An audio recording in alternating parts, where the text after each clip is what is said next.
The White House and the President were very vocal about Georgia's new election law when it was signed in March of 2021. And the big argument from the White House was that it would suppress voting. But there was record turnout in the primary, there was record turnout in the general, record turnout in the runoff, in early voting, absentee ballots, and in-person voting.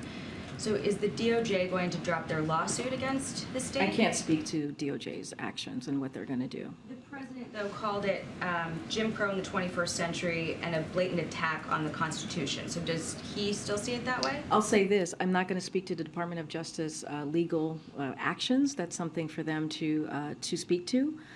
What I can say, and not going to get into specifics of your question, but you all reported this, that there was suppression, that we saw that throughout the Georgia election. So that is something that was been reported on. So I leave it to those reports. But look, even with that, the American people came out. They came out in historic fashion to make their voices loud and clear. When it comes to democracy, when it comes to protecting our democracy, when it comes to making sure that we're protecting our economy, we're protecting Social Security and Medicare. This is something that the American people spoke very loud and clear. And they did that because of the success that the president has had on his legislative agenda, because of what the president has been able to deliver, because of what Democrats has been able to do, and making sure we had a sharp message for the American people to see the contrast, right? Republicans wanted to put Social Security and Medicare on the chopping block. That's what they wanted to do. That was their plan.